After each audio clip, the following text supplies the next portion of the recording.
Os Boers se recusavam a desistir, e a guerra se prolongou com os ingleses perseguindo um comando após outro.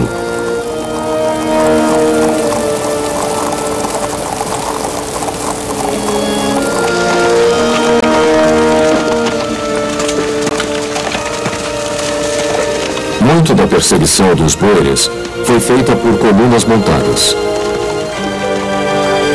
Os homens dos comandos britânicos aprenderam a sobreviver fora de seu país, como os Boers. Muitos comandantes dessas colunas se tornariam os grandes generais da Grande Guerra de 1914 e 1918. As lições eram aprendidas na África do Sul da forma mais difícil e, posteriormente, iriam provocar reformas de longo alcance no exército britânico. Cada vez mais os Boers se viam encurralados. O apoio moral alemão, que azedou suas relações com a Inglaterra, não foi suficiente para fazê-los vitoriosos. Em 1902, os Boers finalmente se renderam. A Alemanha enfrentou a França também em Marrocos, no noroeste da África, que era considerado área de influência francesa na África. Em 1905, o Kaiser chegou até a visitar o sultão de Marrocos.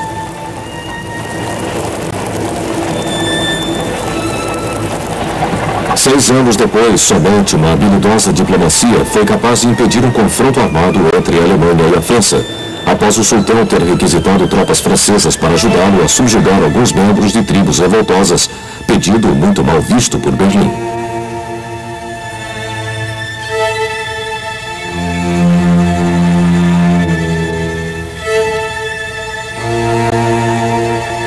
A guerra, entretanto, estourou na África do Norte em 1911. Trípoli, antigo nome da Líbia, era um entreposto do então decadente Império Otomano e era cobiçada pela Itália, que possuía ali muitos colonos.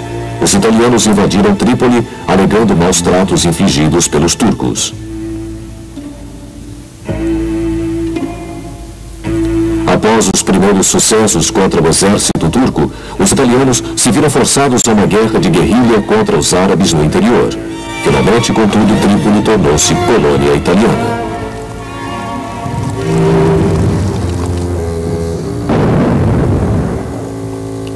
Uma característica particular desta guerra foi o uso inaugural da Força Aérea.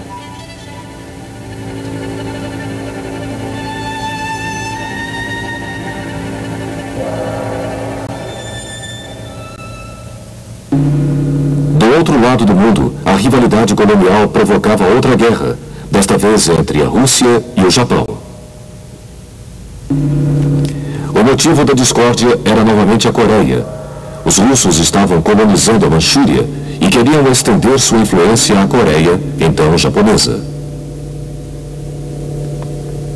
Não conseguindo encontrar solução diplomática para o problema, os japoneses resolveram desembarcar tropas na Coreia do Norte, na primavera de 1904. Eles abriram caminho pelo rio Yalu e entraram na Manchúria, fazendo com que os russos se dirigissem para o norte, na direção de Mudgen, e para longe da base naval em Porto Arthur, que foi sitiada. Em meados de outubro, uma grande frota russa partiu do Báltico para o que iria ser uma viagem de 20.000 milhas para libertar Porto Arthur. No caminho, ela atacou traineiras inglesas no Mar do Norte, julgando tratar-se de navios torpedeiros japoneses. Porto Arthur, porém, caiu em janeiro de 1905 e a frota recebeu ordens de rumar para Vladivostok. Finalmente, em maio de 1905, após muitas outras dificuldades, a frota chegou ao Estreito de Tsushima, que separa a Coreia e o Japão. A frota japonesa estava esperando e, para assombro do mundo, eliminou a frota russa.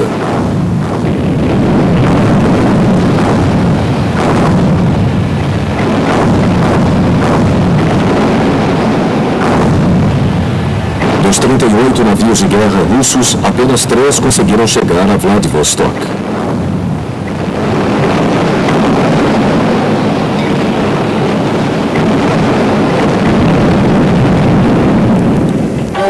Depois disso, o presidente norte-americano Theodore Roosevelt intermediou as nesta conferência em Portsmouth, New Hampshire.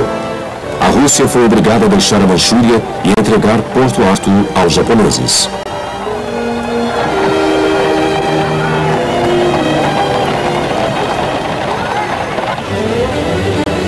Essa derrota humilhante foi a gota d'água para o descontente povo russo que acabara de ver o exército czarista matar centenas de manifestantes pacíficos em São Petersburgo em janeiro de 1905, no que ficou conhecido como Domingo Sangrento.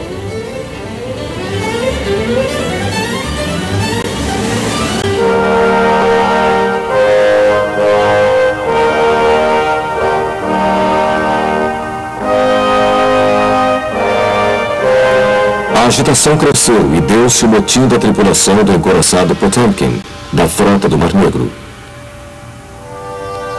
Isso como geral que forçou a atender a reivindicação de uma Assembleia Nacional Legislativa. A Duma, como era chamada, foi instaurada, mas a autocracia continuava, e a revolução era um aviso de que o povo russo já não suportava tanta opressão. A Batalha do Estreito de Tsushima ajudou a lançar outra semente de conflito. Observando o modelo inglês, os alemães entenderam que para um país ser uma verdadeira potência mundial e não somente um império, eram necessários um poderoso exército e uma grande base industrial. E concluíram que era imprescindível uma forte marinha para proteger seu comércio de além-mar. Sob o comando do almirante von Tirpitz, foi posto em execução um grandioso programa de construção de navios, que pudessem rivalizar com os da Inglaterra. Nessa época, os navios de guerra eram munidos de armas de tamanhos variados, mas o Estreito de Tsushima demonstrara que eram as mais capazes de decidir uma batalha. Consequentemente, surgia um novo tipo de navio, inteiramente equipado com armas de grande porte, o couraçado, cujo primeiro exemplar, o couraçado HMS, fora lançado pelos ingleses no início de 1906. Do dia para a noite, esse navio tornou todas as principais embarcações existentes obsoletas e possibilitou a von Tirpitz modernizar sua frota.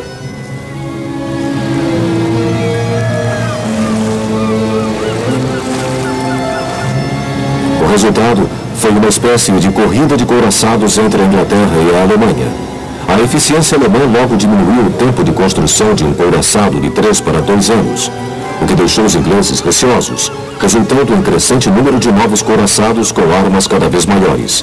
Essa precoce corrida armamentista serviu para aumentar a tensão anglo-germânica.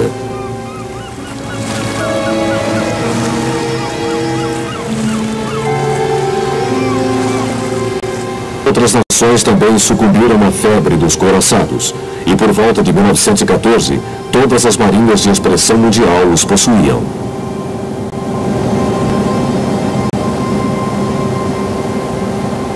A tensão internacional aumentou com a criação de 2 campos armados na Europa. Em 1879, a Alemanha e a Áustria-Hungria foram aliança e se uniram 2 anos depois. Isso era para enfrentar uma possível agressão da Rússia ou da França. Em consequência, firmou-se um pacto em 1894. A Itália, entretanto, aumentou o imbróglio, garantindo em 1902 que, em troca de carta branca na Líbia, não tornaria a lutar com a França. A Inglaterra, que tradicionalmente suspeitava da França e dos projetos da Rússia no Afeganistão e no norte da Índia, ficou fora dos enredos continentais. Mas se aliou ao Japão em 1902 para distrair a atenção da Rússia. O crescente poderio industrial alemão e sua ameaça aos tradicionais mercados britânicos forçou a Inglaterra a reconsiderar sua posição. Em maio de 1913, Eduardo VII visitou Paris e isso abriu caminho para a Entente Cordiale, assinada no ano seguinte. Ele também embarcou em outras missões diplomáticas, incluindo uma à Itália. Em 1907 surgiu a Aliança Anglo-Russa.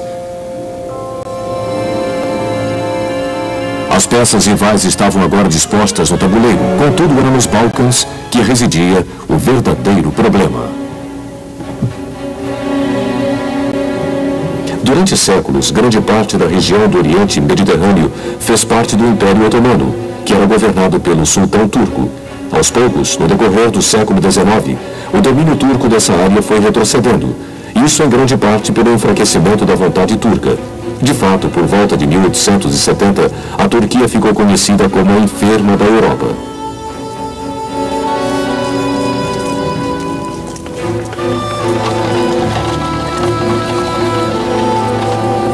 No Nos próprios Balcãs, os diversos estados liderados pela Grécia já haviam começado a tornar-se independentes. Em 1900, o território turco nos Balcãs estava muito reduzido e neles havia 5 estados independentes: Romênia, Bulgária, Sérvia, Grécia e Montenegro. As províncias da Bósnia e da Herzegovina, apesar de nominalmente ainda pertencerem à Turquia, estavam guarnecidas por tropas austríacas. Em 1908, houve um golpe de Estado na Turquia e um grupo de oficiais reformados do exército, os jovens turcos, chegaram ao poder.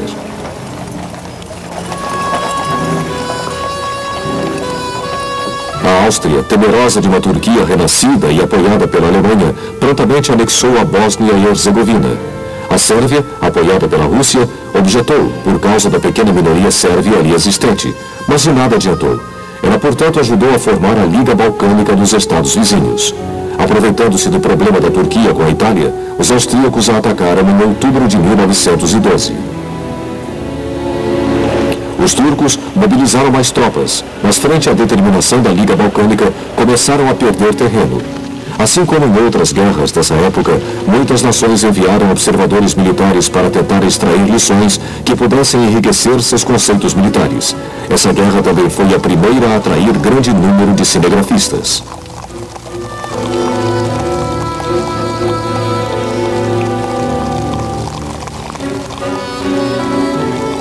Em maio de 1913, os turcos foram